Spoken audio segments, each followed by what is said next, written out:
Hello friends, नमस्कार। जैसा कि हम लोग को पता है कि मानव सर्वश्रेष्ठ प्राणी है, परंतु मानव क्यों सर्वश्रेष्ठ प्राणी है?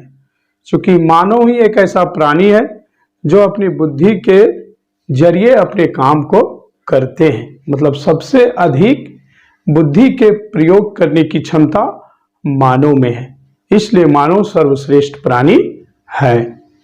दोस्तों, समाज में या फिर किसी भी क्षेत्र में अपने बलचस्प को कायम रखने के लिए केवल ताकत से काम नहीं होगी, ताकत के साथ साथ बुद्धि की भी आवश्यकता पड़ती है। कई बार हम लोग देखते हैं कि कमजोर से कमजोर व्यक्ति अपनी बुद्धि की ताकत पर बलवान से बलवान व्यक्ति को पछाड़ देते हैं, मात दे देते हैं। तो दोस्तों, आज हम लोग बुद्धि पर आधारित एक कहानी को सुनेंगे। बुजुर्गों ने कहा है कि बुद्धि वह चिराग है जो संपूर्ण जगत को अकेले रोशन करने का हिम्मत रखता है।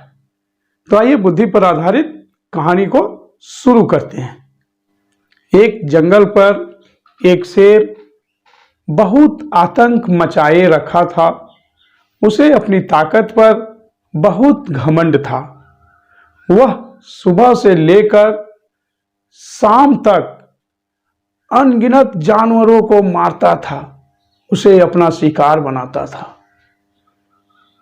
उसे मारना केवल पेट भरना नहीं था, पेट भरने के साथ साथ जानवरों में शेर का आतंक रहे, इसलिए वह प्रतिदिन अनेकों जानवर को मारता रहता था और अपना शिकार बनाता रहता था।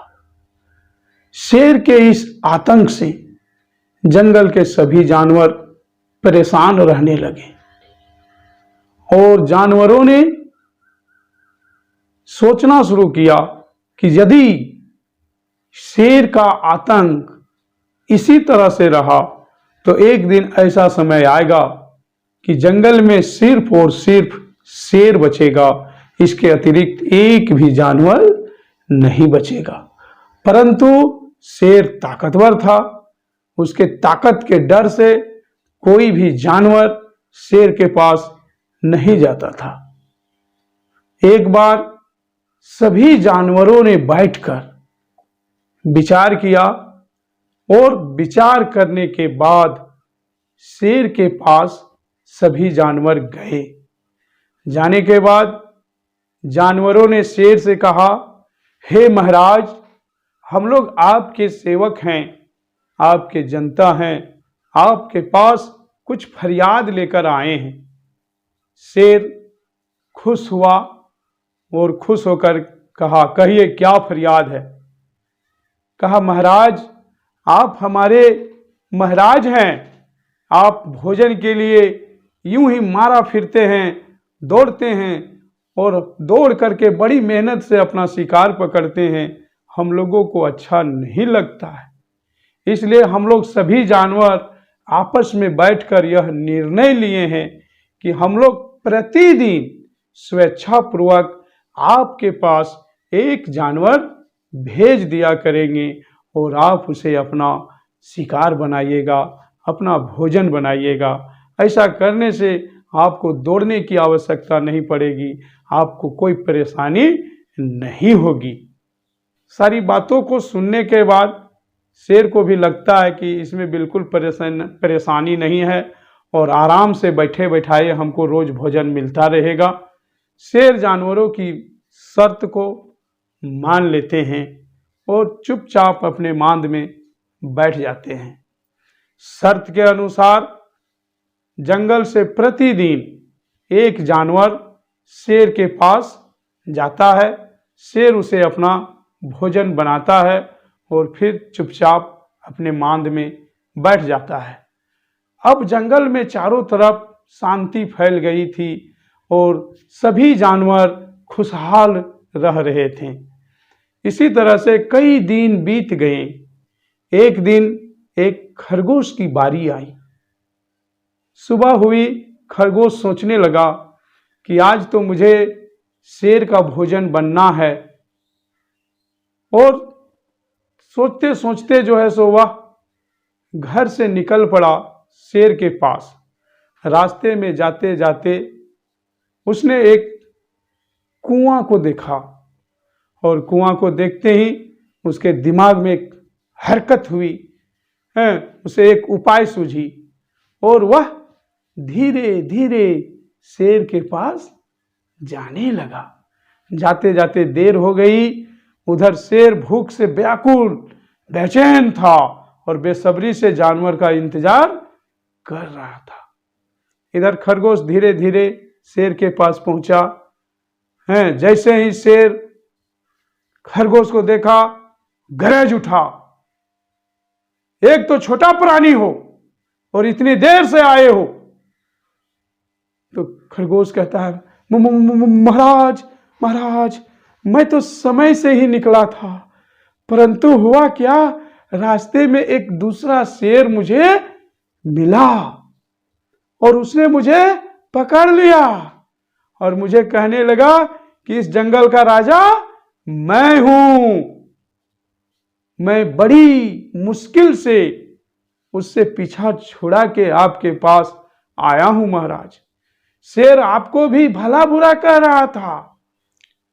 खरगोश की बात सुनकर शेर नाराज हो जाता है और गुस्सा कर कहता है, कहां है वह शेर? चलो मैं अभी उसे कच्चा चबा जाता हूं। खरगोश मन ही मन खुश होता हुआ शेर को ले जाने लगा। खरगोश आगे आगे, शेर उसके पीछे पीछे। खरगोश चलते चलते उसे रास्ते में मिले कुएं के पास ले जाता है और कहता है, महाराज, हमें अहीं बदमाश शेर मिला था जो कह रहा था कि अब मैं अहीं रहूंगा और मुझे रोज 2-2 जानवर चाहिए, और यह भी कह रहा था कि आपके जो राजा है, शेर हैं, उसमें इतनी हिम्मत नहीं है कि मेरा मुकाबला कर सके, इसलिए आज से इस जंगल का राजा मैं हूं, मैं। यह सुनकर शेर बुखला जाता है और आओ देखता है ने ताव और कुएं पर चढ़ जाता है और कुएं में झांकता है। जैसे ही कुएं में झांकता है उसे अपनी परछाई दिखाई देती है और उसे लगता है कि दूसरा शेर कुआं में है। और यह देखकर शेर गरज उठता है और कहता है, कहां हो? कुएं से भी आवाज आती है, कहां हो? आऊं। तो कुएं से भी आवाज आती है, आऊं।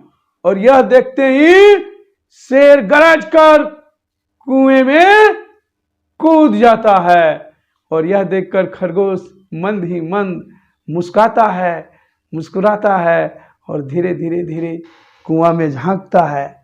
तब तक शेर की कहानी खत्म।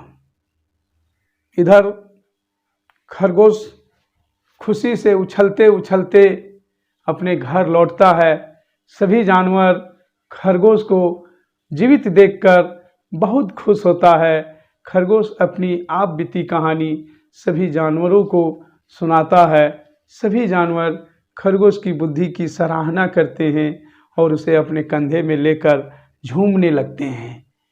तो कहने का मतलब है दोस्तों कि सबसे बड़ी ताकत होती है बुद्धि की ताकत।